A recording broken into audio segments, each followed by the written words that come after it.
today's the day to show you guys my snowmobile. So let's get into it.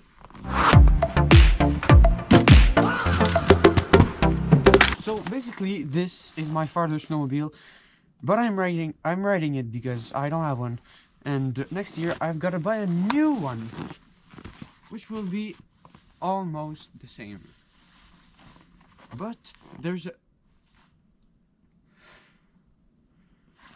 why is it there? Okay, so don't move. So what? Alright. So first, I really like this sled because it has a long track, which is 184 inches. Yeah. With not big ass, but I would say big for a sled made for like utility sport. With medium big studs that are about 2 1/4 inch, but now probably they're an inch only because yeah, you know, with time it breaks a little bit, just a little bit. So without talking about the track, we've got up here up front, I mean, the skis, which are a bit sticking inside the body. The body sticks out a little bit, which helps the snowmobile to tip on the side to make a donut, maybe. And yeah, it's a bit cold. The shocks are cold, but it's doing a job. So after that, we got jack, skis. We've got a thing, I don't know what's called in English. It's the fact that this rear wheel can flip. I don't know if you guys understand what I'm saying, but when I pull that thing, it goes up and down, which helps the snowmobile when it goes in reverse. It can climb easier on snow, which helps getting unstuck. When I turn this plastic piece here, we can adjust the thing to bend a little bit so you can reverse on the snow, which helps you not getting stuck like the Summits, which they don't have that, I think. Yeah, they do not. And this is a thing, you can adjust it to be always at the straight position or flip position, or you can make it flip when you reverse in the snow, which is like having a Summit without digging a trench when you're going backwards. Yeah, which helps it. Yeah, really good. My father installed this seat here that's 2 places. I don't like it because, you know, it's heavier, it's bigger. I like the first one that was a sports seat, which was like finishing here, all that stuff. Presently, we do have a broken shock, which I'll need to change with my father. And probably today or maybe tomorrow we'll do it. And these are the worst shocks ever in the world. Guys, don't buy a snowmobile with telescopic shocks unless you don't care about the shocks. Guys, listen to me before buying some things like that. It's not the best idea. So before I start yapping about everything that happened to this sled, I just want to say that it actually burned down a few years ago, maybe 2 or 3 years ago. Not that much, but you know, it's still 2 or 3 years. And it was because there was one cylinder that didn't work. It stopped working because the engine was like at 8,000 miles, which is probably the amount of kilometers you need to do before it starts working bad. I mean, it's just it's normal. And after that, one cylinder didn't work. My father kept going with it, and it just took on fire at his feet because the gas was still shooting in the cylinder, which was hot. And at some point, it just like went on fire, and it just made a fire deep inside the cabs and like side of the where the main muffler is, I think. No, not there. The other side, not where the muffler is, because you can see here. The muffler would be here. I don't want to take the cab off, but the fire took here, right down there. So I would be ready to think that the main exhaust took on fire, and the piston that didn't work was this one right here, and it leaked somewhere, and it took on fire down to his feet here, which would be probably a good explanation to it. And when it took on fire down here, it went up, burned everything.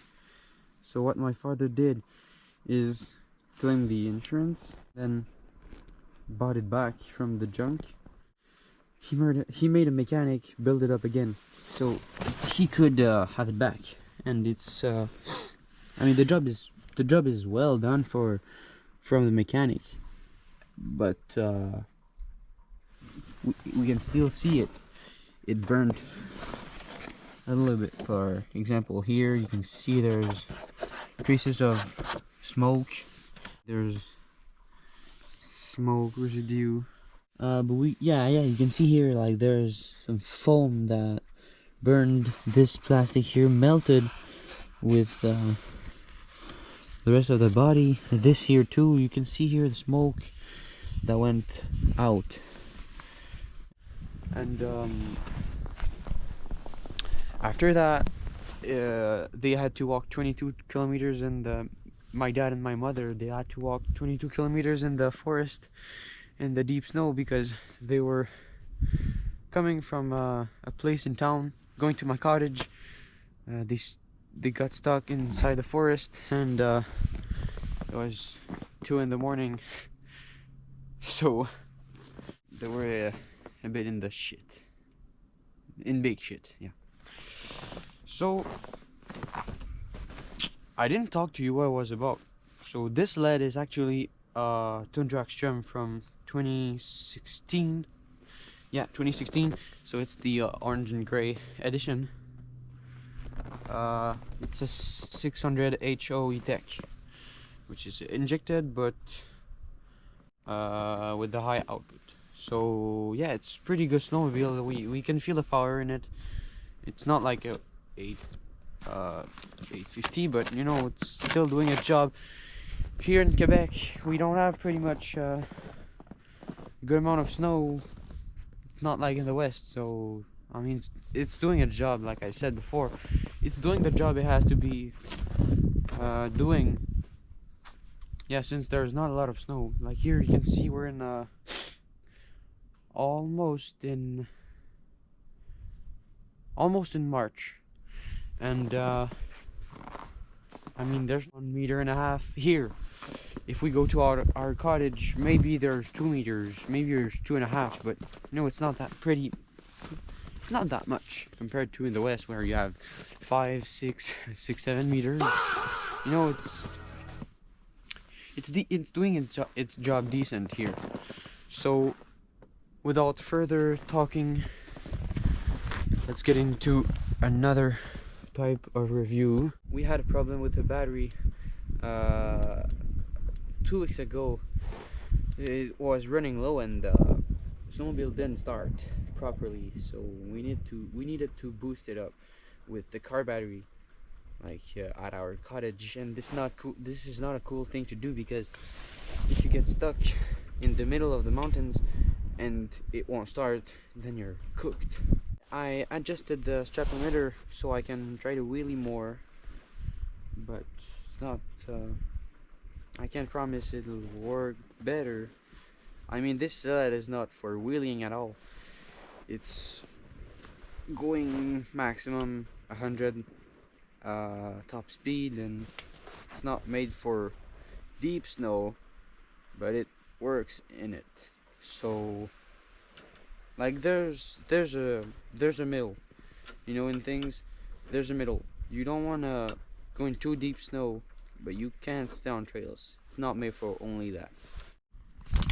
So guys, before you start saying it's trash, note that I think it's mid trash and mid not trash. I think it's mid trash and mid not trash because this snowmobile is made for hauling things and not for always doing sports things, like doing like things in the deep snow. You know, it's made for hauling things.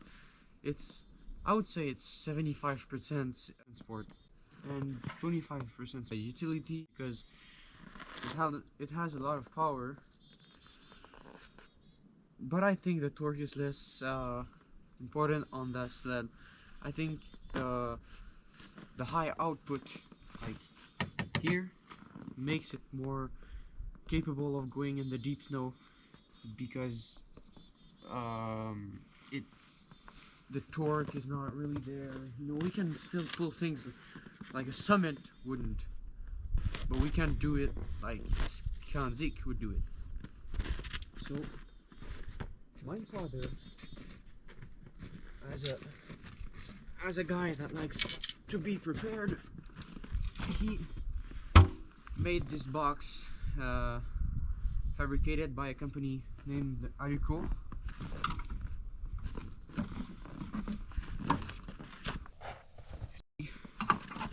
A big aluminum box with a big handle to open it, and it's super, I mean, you gotta see that. If you guys want to have a box like that, it's not sponsored, but I really do think that on Skanziks and Tundras this would fit really good. It's like hermetic. Oh my gosh. And this is the clamp I was talking about.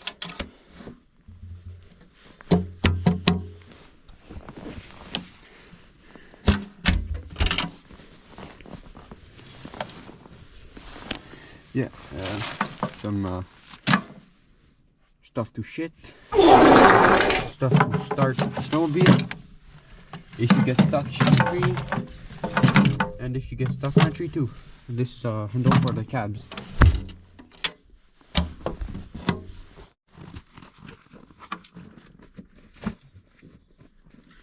Next thing I want to talk about, guys, is how much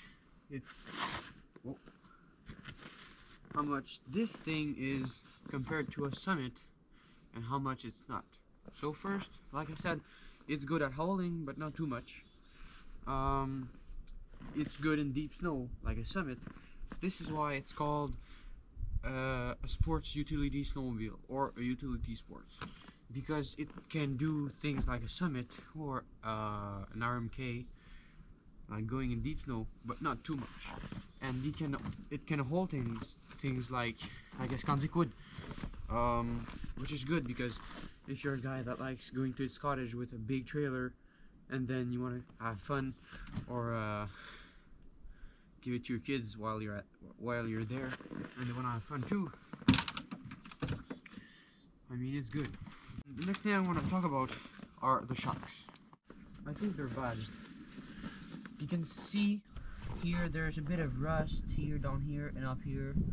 It's not a perfect shock, you know, but because it's a shock that's telescopic, it's not sticking out like Summits or snowmobiles like them. So I think it has a good advantage and a bad one, because it's really stiff. Don't even try to like do a race with it. Like you can see when I do that, it's having some motion, but compared to another sled like a Summit, you would definitely like compress the shock more than that. Moreover, uh, these shocks just they're not like cool to see, they're not cool to look at. It's like a piece of steel and looking super stiff, super rigid.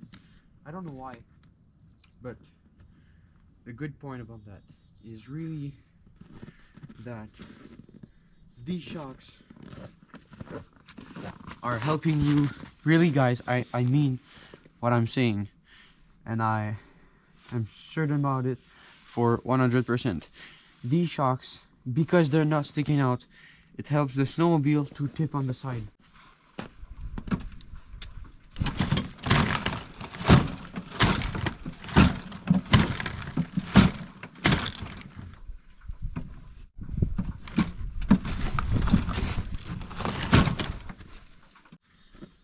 A Summit normally would have its shocks going about just here. The new ones like the Summit X with the Expert package, it would be almost inside the body. But this snowmobile is really special because when I look from this angle, the ski is inside the body. Like the body sticks out here and it's going far away more out than the ski is, which is a good thing because now the weight of the body is maximum here and the ski is inside that, so you can flip the ski easier than other snowmobiles. And because it's got a lot of weight, I would say this is a pretty big advantage. Because yeah, the weight is just too much sometimes, and having the skis inside the body helps it flip on the side to make things like a donut, a side hill, name it. And yeah, the handlebars are pretty tall. Side of that, they're pretty tall, but it's good when you're standing up. We have some ice scratcher here. So yeah, the engine is rebuilt, 2,000 kilometers on it. Like I said, it's not the best sled, but it's one of the best in its category. Really, it's a good thing that my father bought it, and I really do think it's a good sled. Yeah, I would recommend you buying it if you really like going outside, hauling things, sleighs of wood, you know, transport things. And I would really recommend you to buy it if you like doing that and having fun in the snow without a trailer, without the box, without all of that stuff. So really, this kind of sled, the Tundra Xtreme, is really versatile in this category. It's one of the best sleds if you want to have fun in both, you know, both worlds. So really a really good sled, and it's not a redneck sled. And you guys want to say redneck? Get out! This is a redneck, bro. It's fucking cold. Aside of that, yeah, I really think this snowmobile is a good one. So go check it out. And it's not sponsored, but if you see this, Skidoo, hit me up, man. Why not? If you guys wanna check it out, it will be in the on marketplace or something like that. But aside of that, I really do think it's the end of the video. So if you guys like that video, make sure to like and subscribe. Hit the follow button. This would help me a lot. I can't say more than that, but I'm trying to do the best edits I can, and I'm trying to, you know, to learn the stuff too, because I'm only 16 years old, so I'm starting to learn the basics. But I do think that with your help guys, this could go well for me. But you've got to do your job, so So thank you guys. Have a good day.